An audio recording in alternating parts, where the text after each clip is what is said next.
ഡൽഹിയിൽ കോൺഗ്രസ് ഭരണം പിഴുതെറിഞ്ഞ് അധികാരം പിടിച്ച ആം ആദ്മി കോൺഗ്രസുമായി കൈകൊടുത്തു. ഈ വർഷം നടക്കാനിരിക്കുന്ന ലോക്സഭാ തിരഞ്ഞെടുപ്പിന് മുന്നോടിയായാണ് പഞ്ചാബിൽ കോൺഗ്രസ് ആം ആദ്മി ധാരണ.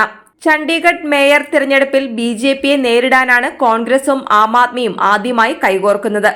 ലോക്സഭാ സീറ്റ് വിഭജനത്തെക്കുറിച്ച് ഇന്ത്യ മുന്നണിയിലെ ഘടകകക്ഷികൾ ചർച്ചകൾ പുരോഗമിക്കുന്നതിനിടയിലാണ് പഞ്ചാബിലെ യോജിപ്പ് യാഥാർത്ഥ്യമായത്. പഞ്ചാബിലെ യോജിപ്പ് ഡൽഹിയിലും ഗോവയിലുമെല്ലാം ഇരു പാർട്ടികളും തമ്മിലുള്ള ഐക്യം ശക്തമാക്കുമെന്ന് നിരീക്ഷകരും വിലയിരുത്തുന്നു. നാളെയാണ് മേയർ, ഡെപ്യൂട്ടി മേയർമാരുടെ തെരഞ്ഞെടുപ്പ്. മേയർ സ്ഥാനാർത്ഥി ആം ആദ്മി പാർട്ടിയിൽ നിന്നാണ്. 2 ഡെപ്യൂട്ടി മേയർ സ്ഥാനാർത്ഥികൾ കോൺഗ്രസിൽ നിന്നും. AAP സ്ഥാനാർത്ഥി കുൽദീപ് കുമാർ ടിറ്റയാണ് മേയർ സ്ഥാനത്തേക്ക് മത്സരിക്കുന്നത്. കോൺഗ്രസ് കൗൺസിലർമാരായ ഗുർപ്രീത് സിംഗ് ഗാബിയും നിർമ്മല ദേവിയും സീനിയർ ഡെപ്യൂട്ടി മേയർ സ്ഥാനങ്ങളിലേക്ക് മത്സരിക്കും.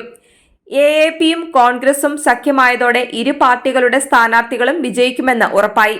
35 അംഗ ചണ്ഡീഗഡ് മുനിസിപ്പൽ കോർപ്പറേഷനിൽ BJPക്ക് 14 കൗൺസിലർമാരാണുള്ളത്. AAPക്ക് 13ഉം കോൺഗ്രസിന് 7 കൗൺസിലർമാരും. ശിരോമണി അകാലിദളിന് 1 കൗൺസിലറും സഭയിലുണ്ട്. ആപ് കോൺഗ്രസ് സഖ്യം നിലവിൽ വന്നതോടെ ഇവർക്ക് വ്യക്തമായ ഭൂരിപക്ഷമുണ്ട്. ഇത് ലോക്സഭാ തെരഞ്ഞെടുപ്പിന് നാന്ദി കുറിക്കും. മേയർ തെരഞ്ഞെടുപ്പിന്റെ ഔദ്യോഗിക പ്രഖ്യാപനത്തിന് ശേഷം ഡൽഹി മുഖ്യമന്ത്രിയും AAP കൺവീനറുമായ അരവിന്ദ് കെജ്രിവാൾ കോൺഗ്രസ് അധ്യക്ഷൻ മല്ലികാർജുൻ ഖാർഗെയും രാഹുൽ ഗാന്ധിയെയും സന്ദർശിച്ചു. കൂടിക്കാഴ്ചയിൽ നിരവധി വിഷയങ്ങൾ ചർച്ച ചെയ്യുകയും തെരഞ്ഞെടുപ്പിൽ ഒരുമിച്ച് മത്സരിക്കാനുള്ള തീരുമാനം ശക്തിപ്പെടുത്തുകയും ചെയ്തുവെന്നാണ് വിവരം.